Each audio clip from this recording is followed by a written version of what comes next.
Slowly but surely, we will try to improve upon the channel quality as well as the video quality. First thing being lighting. Hopefully this looks good. This is literally just an improvised, light stick above my camera right here. I'm gonna hopefully get some, white light bulbs up here, hopefully to make it just look better. But we're gonna slowly but surely get through this. Anyway, we've all had a childhood, right? That's a stupid way to start the video. As kids, we've all had that movie, book, or even video game that we've all enjoyed as a kid, but potentially just wouldn't enjoy as a grown-up. But all it really does when you play it nowadays is it just hits you with a bunch of heavy nostalgia. But today's question is, are you still able to enjoy them now? The obvious answer is, yeah, like what you want to like. It's nobody else's business what you enjoy. People seem to have this mindset where if you're a grown-up, you're not allowed to enjoy your childhood stuff. But I've seen people, as well as I have friends who are actual grown-ups who play Call of Duty and Resident Evil, but then the next day just watch the fucking Fairly Odd Parents. In my eyes, there's nothing wrong with that. But what about games where they are frowned upon today? What about games, if you look them up today, that they were just so bad in the public eye, they got so bad game reviews to critics and all that, would you still be embarrassed to enjoy them today? Well, my friends, I'm here to confess my sins. I'm here to tell you the one game that I played so much when I was a kid. A game that has gotten so bad scores from critics. A game that has been bad-mouthed over time. A game that, actually, according to some, the producers got shut down because their game was so bad. That's right. Today, I am re-exploring one of my favorite childhood games. Today, we are looking at SpongeBob Squarepants, Revenge of the Flying Dutchman.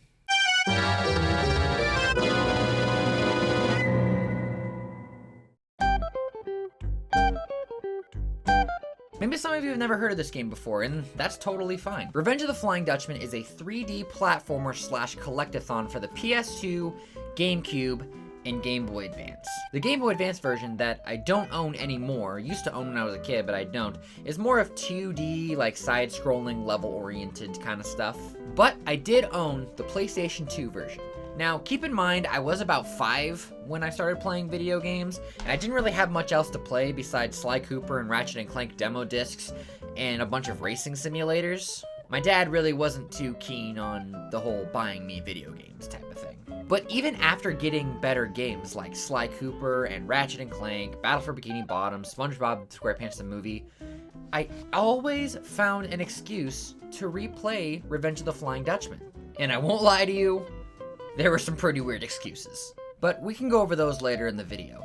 Today, me and my friend Micah decide to play the whole game from start to finish to see if I still enjoy it as much today as I did when I was a kid. In this particular video, we are looking at the GameCube version. Now, I do own 2 copies of the PlayStation 2 version, one of them being the one that I originally played when I was a kid, but I wasn't too keen on taking care of discs when I was a kid, so unfortunately I can't play this version anymore because one level won't load for me, and that's unfortunately a glitch both in the game's code as well as me fucking up the disc. So eventually later on, I did get a second copy of the game, and this is the original case that I have for it. So I do own 2 copies of the PS2 version. I think I bought this a little bit later on when I actually got my first job because I wanted to get a new copy. But unfortunately, this one wasn't good for recording either because the music was fucked up. The scratches on the disc still kind of screwed up the music a little bit. So unfortunately for recording purposes, this is not the good version either. So recently I went online to Amazon and I bought the GameCube version. I have never played the GameCube version before. I've only ever known the PS2 version. But there's a particular reason why I'm very weird about buying discs from Amazon unless they're brand new. You probably won't be able to see it that well in the camera, but you can see the ring around it. There's just some crusty shit in there. There's also a small crack somewhere right here, just kind of in the middle right there. Once again, you can't really see it because the camera needs to autofocus. But regardless of all of the weird flaws in the disc, it actually works perfectly. It works so much better than my 2 PS2 versions of Revenge of the Flying Dutchman. Like, that's funny as hell.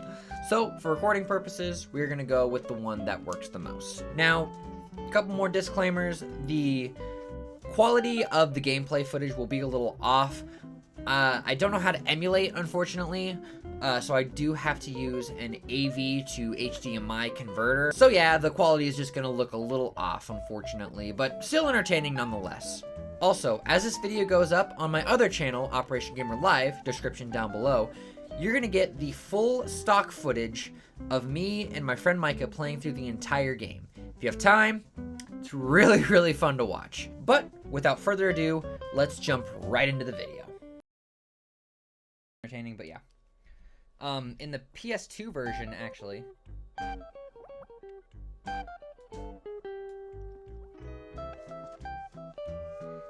So now you hear the main theme. Yeah.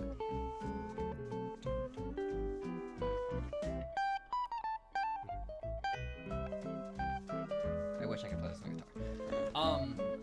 What was I talking about? We start our adventure waking up from a scary work dream. Then I show Micah the best thing in this game.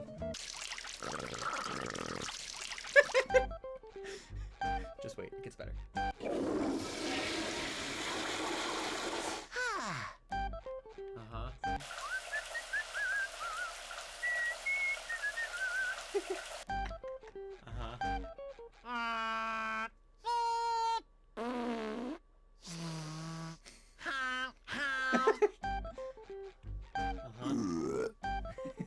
I think that's the one. Yeah, that's the one. Okay. Okay. I remember when I was a kid, I just did that over and over and over again. I could see why. I did this over and over when I was a kid. I'm a child. I feel no shame.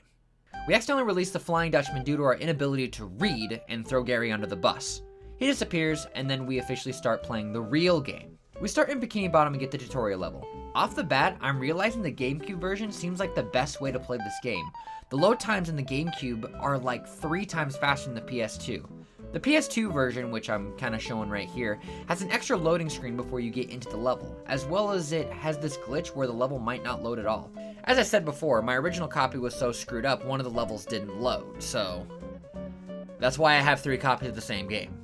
The goal of each world is to collect 9 letter tiles that spell out SpongeBob by doing various tasks around the level. They aren't too difficult and are hardly challenging. There are 7 worlds in total: Bikini Bottom, Downtown, Sandy's Tree Dome, Jellyfish Fields, Chum World, Goo Lagoon, and the Dutchman's Graveyard. After collecting all the letter tiles, you'll be taken to a slide tile minigame where you must put the clues together in order to find the treasure. You must find all 7 of the lost treasures in order to take down the Dutchman and save your friends. It's not too terribly difficult. It's actually kind of a relaxing ride. Especially with a completionist like me, it's just kind of a mind-numbing activity, so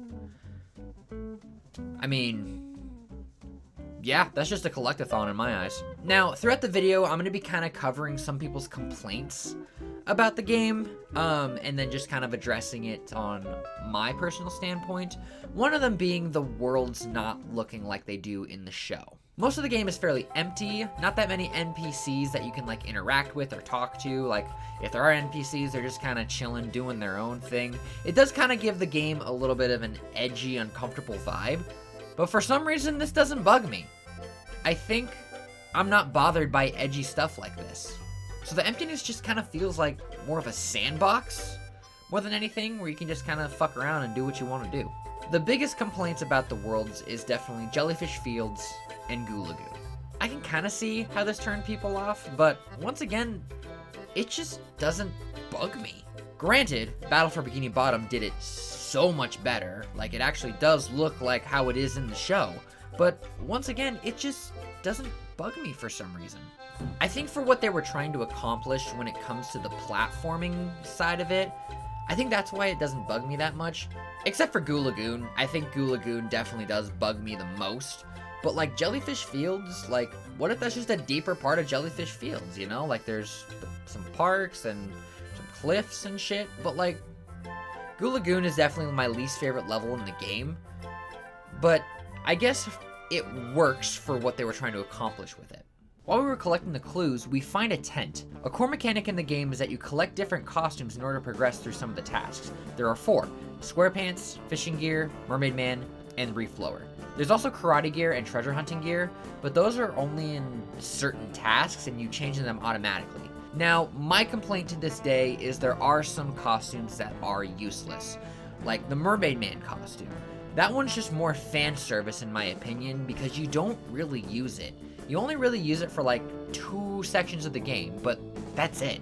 And my other complaint is the fact that the fishing gear gets way overused. Like 80% of the time you are in the fishing gear costume, and that's mostly because you have to collect jellyfish as part of these tasks and also to continue into the game. But my biggest complaint, why I'm in the fishing gear the whole time, is probably because of the music. Another complaint that people have is the music can get repetitive and annoying, and I partially agree with this statement to an extent. The music is tied to the costumes, except for 2 levels. Chum World and the Dutchman's Graveyard have their own themes, but throughout the entire game, the music a certain track only plays when you have a specific costume on. Now, that's okay, except for the fact that you're in the fishing gear literally 80% of the time, and that can get annoying. At the same time, we did play the game for like 5 hours straight, so the music did get old, especially the fishing gear. But that's kind of our mistake. We probably should have played it in increments. But yeah, that's my only complaint really about the music and the costumes. All the other music is good. Like, there's only like 9 tracks in the game, but they're not like terrible. They're not something that you would want to beat yourself over the head with, except for the fishing gear. But I will stand firm on this. I love the music in this game. I will listen to the main theme for Squarepants for goddamn hours. I will die on that hill. Continuing forward, we find the rest of the tiles, find the treasure, and move forward with the game. Now, I won't sit here and spoil the whole game because I'd rather either you play the game for yourself or watch Micah and I play it on the other channel. But I do want to kind of talk about key moments and my favorite parts of the game as we kind of move forward. I'll go ahead a little bit more just because we're going past the tutorial phase, and I'll talk about some of my favorite parts, which coincidentally is after the tutorial level. But I'm not going to sit here and talk about the entire game, but we're just going to move forward just a little bit. We meet Squidward at his house, and he tells us that Mr. Krabs wants to see us at the Krusty Krab, and we challenge him to a foot race. And oh boy, is he a tough competitor. Mr. Krabs tells us he's shutting down the Krusty Krab while business is slow. So we go cheer at Mr. Krabs while Squidward goes home and rethinks his life choices. Mr. Krabs decides the best way to get business back up and running is to go downtown and throw food at people. Before we do that though, we make a quick pit stop at Squidward's house to find him throwing all of his shit on his yard because he can't pay rent. Oh, the poor soul. We find something that we can clearly lure Sandy to bed with, but realize that Squidward is better prey. We sneak up on him while he's sleeping to make a very important decision. Okay. Another choice. From the front or from the back? You can do this either way. From the back. From the back? Okay. Autobots roll out. You go get it from the back, you know what I'm saying?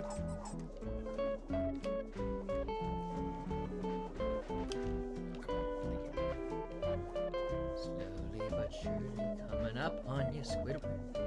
Oh, we're gonna get that book. But realizing this is a kid's game, we decide just to sneak up and read his book instead. The book gives us clear details on how to beat the game, and then we move on downtown, just leaving Sandy hanging in the wind. Now this by far is my favorite part of the game. Delivering food. Why it's my favorite? I don't know. But it is. I just love the creepy aesthetic to the area, and the platforming challenges as well. They aren't a challenge to me now since I'm older and more experienced and have literally played this game like multiple times over, but it was a great throwback to play. During this run, Micah and I decided to play through the entire section without collecting any of the collectibles besides the money that was required to move on with the game. It was a little challenging, but we think it's possible. We screwed up once or twice, and we might return to it, because this part in particular I didn't think was possible at first, and then we screwed up beforehand, but then this happened. This whole thing without collecting a single blue. Are you fucking kidding me? It's doable. All right. It's fucking doable!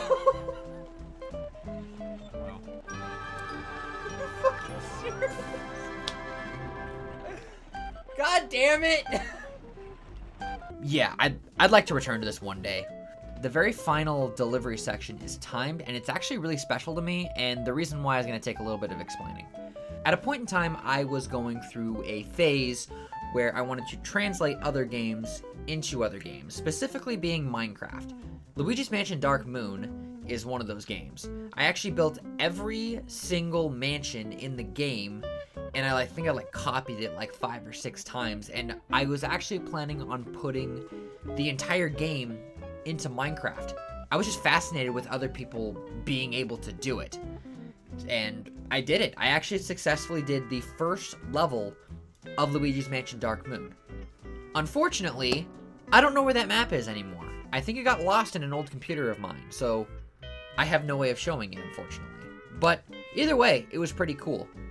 But I actually did the same thing with Revenge of the Flying Dutchman, and I'll show a little footage of the map that I made right here.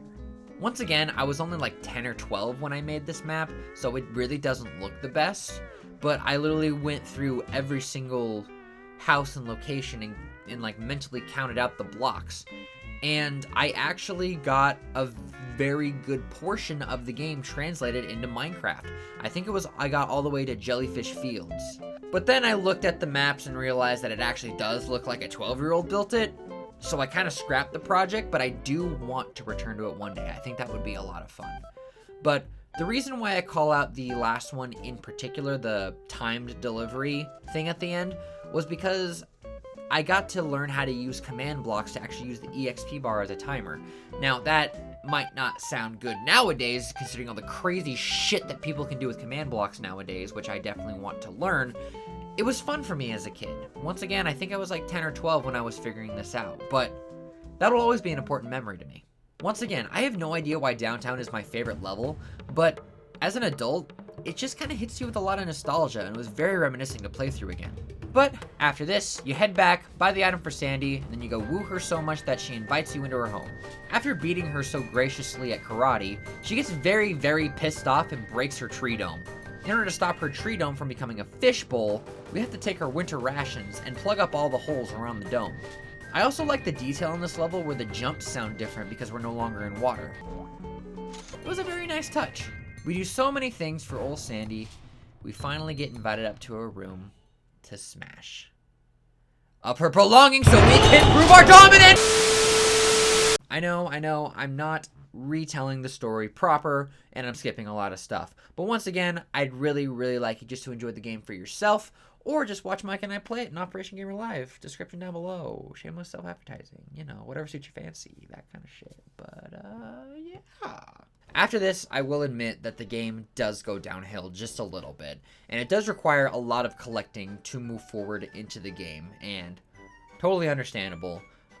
There isn't a whole lot of interesting stuff like the food delivery. I think that's why that's my favorite part of the game, is just because it was interesting and there was a reason to like backtrack to levels and stuff.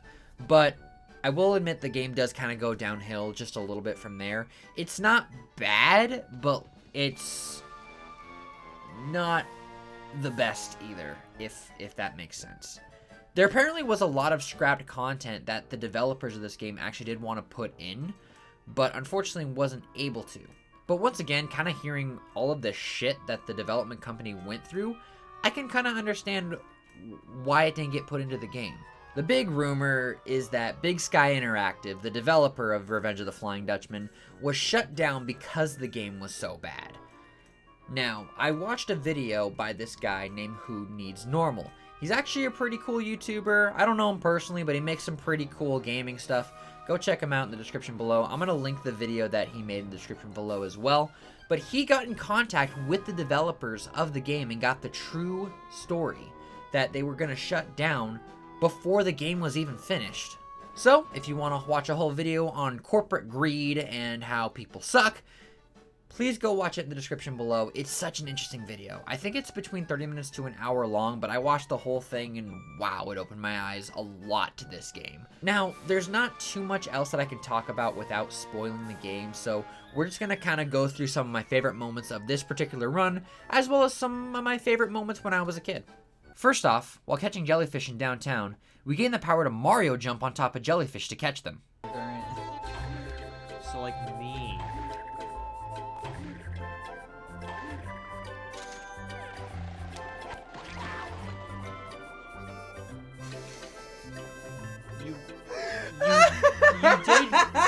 You did catch that. Yes. So Did I fucking Mario jump on top of it? you did? Oh my god, that's fucking hilarious.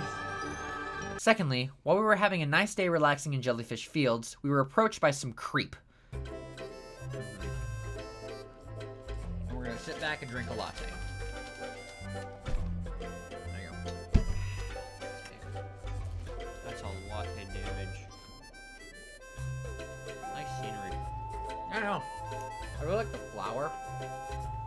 Ooh, yeah, you can catch the fence over there too. Oh, yeah. You can see the whole. You can see the whole world. Not everything is supposed to go in your mouth, Patrick. I know people don't like this art style, but I just think it's fucking hilarious. Next up, we found a clown and he refused to give us his bus ticket. So we decided to do what all civil people do and beat the shit out of him. I don't want to get in trouble. Maybe we can make a deal. I won't tell Plankton where you are if you give me your bus ticket to Chum World. Give you my bus All ticket? right, ready? Then I would be in real trouble. But I'll tell you what, Squirt. If you can defeat me, then you can have the ticket. Okay, I give up. Here's your stinking bus ticket. The bus in Bikini Bottom will take you to Chum World. I gotta find a new line of work. Huh. Are you proud of me now? Where'd he go? He just jumped. He jumped Bro, through the wheel. he jumped all the way up to the surface, bro. Mad props, dude. Are you proud of me now? No. Next, we just proved that the reef blower was utterly useless in Goo Lagoon.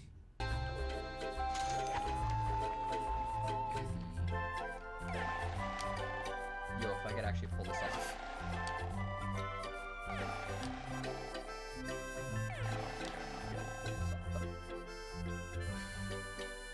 Yo, if I actually pull this off. Just right there.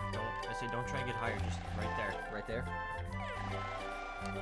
Whoa! Yeah. Get fucked! Yeah. We don't, yeah. we don't need the reef blower. I just say you should be able to do it right there. Next up, Larry's a dick. This place is ocean swell. Thanks again for loaning me your extra ticket. Now stop talking with me, okay? People might see us. Oh, there! Once were two fellows who met on the beach. One needed a belt that seemed out of reach. That's it. I'm out of here, dude. Also, Larry might be a serial killer. Look how fucking terrifying that is. Bro, he's gonna kill you. How the fuck did he get up here is my question. He is absolutely gonna kill you. Now stop asking me about it, dude. Oh, there once were two fellows who met on the beach. One needed a belt that seemed out of reach. It had a big letter that would open a treasure, but the big guy who wore it did not want to remove it. Where can I go to get away from you? Maybe I can hide at that old shipwreck. Oh. I really mean it this time, dude. No talking, no singing. Oh, there once were two fellows who met at the beach. One needed a belt that seemed out of reach. It had a big letter that would open a treasure, but the big guy who wore it didn't want to remove it. So SpongeBob decided to sing a myth song. If you think I'll give up, boy, are you wrong. Okay, that's enough. You want my belt so bad? Just climb on board when you think you're ready, tough guy. And last but not least, Micah got his fair share of what he treasures most. Who goes there? Be ye here to steal my booty? Oh, believe me, I have no interest in touching your booty. Someone grabbed my booty while I was polishing this cannon. You bring me one sack of booty. Aren't you the one who's been digging around in my booty? Booty stuffed in the crack of the ship? His booty is bigger than anyone's. He just can't get enough booty. If I bring you some fresh booty? So, this is a kid's game. Yeah. Also, Micah won't admit he's proud of me.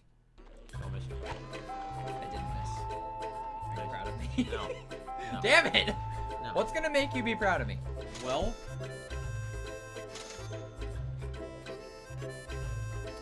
You know? That No, one I don't thing. know. That one Tell thing, me. That one thing, though. Oh, I think I know what you're talking about. Yeah. Just do that, and that'll be. Okay. I have some pants up here. Nice. I put pants on. Are you proud of me? No. What the fuck? That's yeah. I told you it's not that one thing. Other than that, there's not a whole lot more to talk about. Once again, if you want to see more of this game, definitely check the stock footage in Operation Gamer Live or go buy the game and play it for yourself. It's really interesting, to say the least. We probably shouldn't have played the game for 5 hours straight. But it's already done. So, the big question is, did I enjoy this game now as much as I did when I was a kid? Honestly, I would say not as much.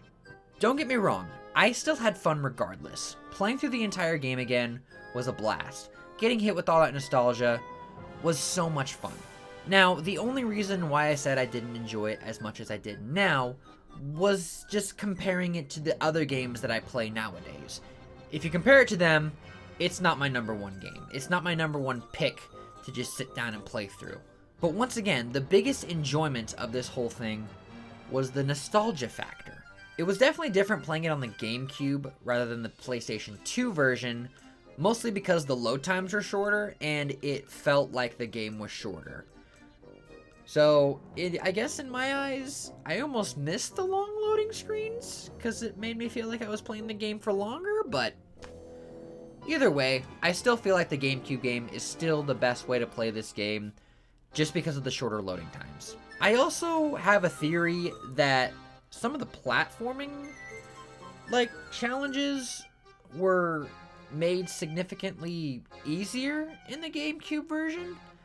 But I could be wrong. I'm going to go back and explore it one of these days, just because I felt like there was this one point at the beginning of the game, and I'll show this here now, where it was power jump near the chum bucket, and there was a letter tile sitting on a cliff. I didn't have to power jump, I just jumped. And I feel like that was made shorter, but I could be wrong. I'm going to go back and explore it one of these days. Maybe I'll show a clip in the video, whether or not I proved it or not.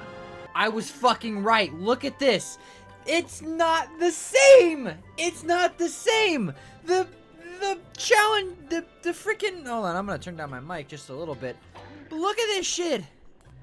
Look at this shit. I have to power jump. I have to fucking power jump. The GameCube makes the platforming so much easier. That's dumb.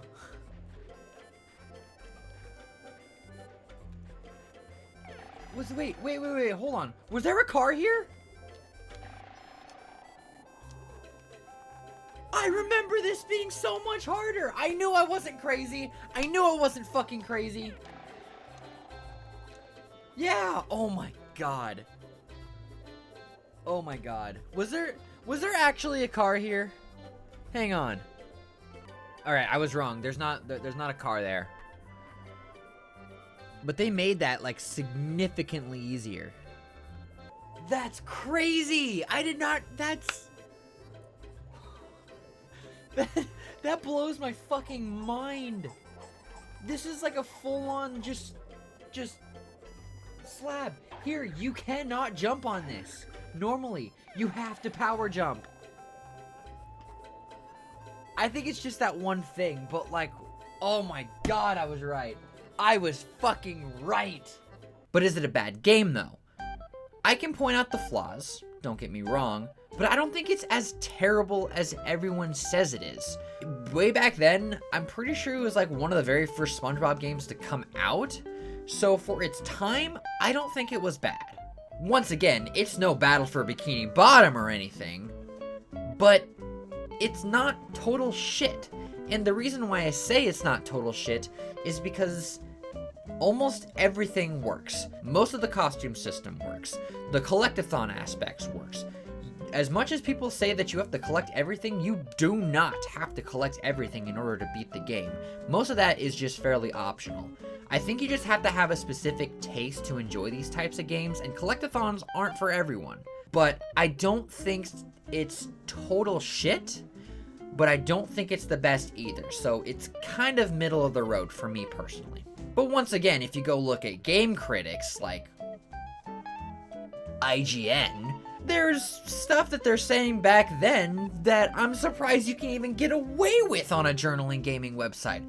Really, go read IGN's post on Revenge of the Flying Dutchman. Read the first paragraph and you're gonna sit there and go, this is why no one likes IGN. How can you get away with this shit?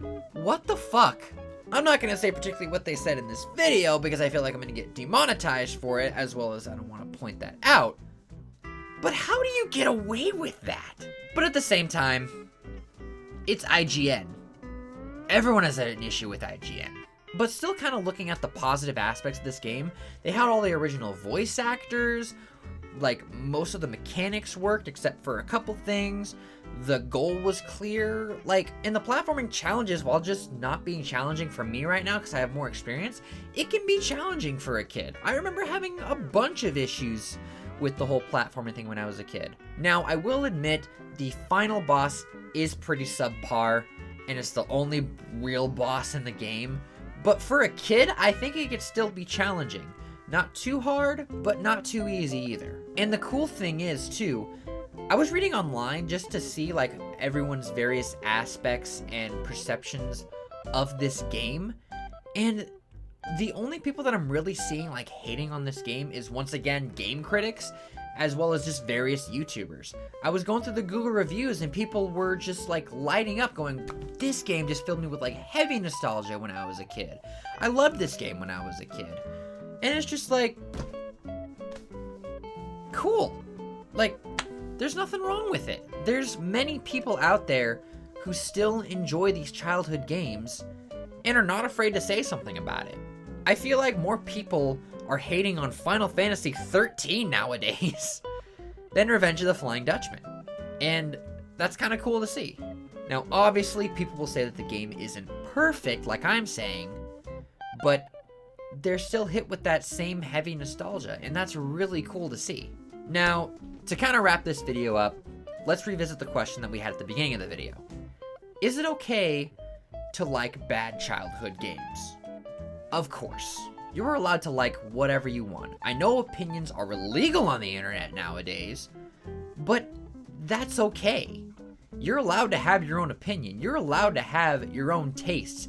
And if someone else wants to say that you have bad tastes, it ain't worth your time. Do not waste your time on people who want to hate on you because you like something that they don't. It's not worth your time. It's just gonna make you feel worse.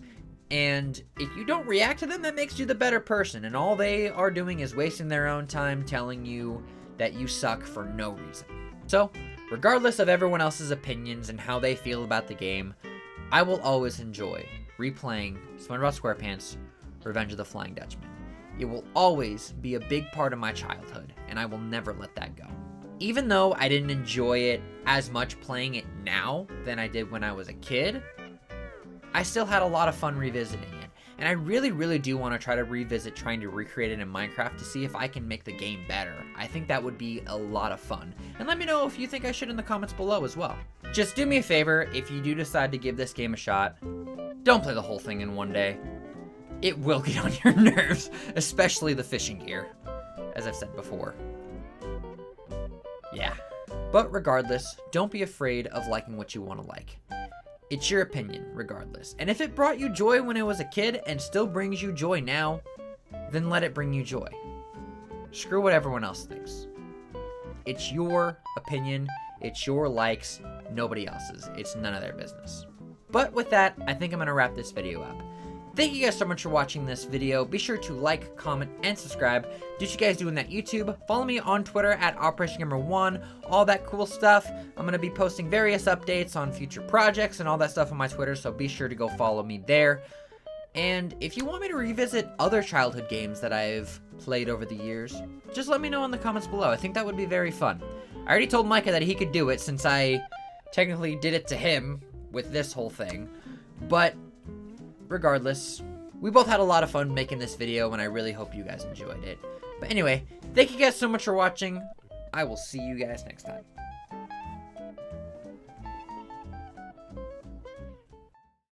Wait.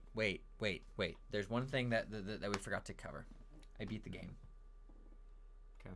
Are you proud of me? You know what? I'm done. Fuck it. You know what? I don't need your approval to know that I'm great in life, okay? I know that I am good, and whether or not you are proud of me doesn't really fucking matter. At this point, I know I'm great. I just did a great thing. Fuck you. I'm proud of you. Finally! Holy shit, Micah finally said he was proud of me. Once again, thank you guys so much for watching this video. I'm hoping to do more videos like this, where I'm just kind of revisiting my childhood a little bit. This video was a lot of fun to make, and it made me very happy to make, and I hope you guys enjoyed this type of content. I don't know what my next video will be. I'm still trying to work that out, and yeah, I'm talking to Micah. Maybe he'll have a childhood game that he can have us experience together. But yeah, this video was a lot of fun to make, and I hope you guys really enjoyed it. I want to do more videos like this, and hopefully we can do more stuff like this in the future. But anyway, that's all I'm going to talk about. Thank you guys so much for watching. Once again, like, comment, and subscribe for more content. Go follow me on Twitter, as well as go subscribe to Operation Gamer Live to go see that full stock footage with me and Micah losing our minds to this game. But anyway, yeah, thank you guys so much for watching. We'll see you guys next time.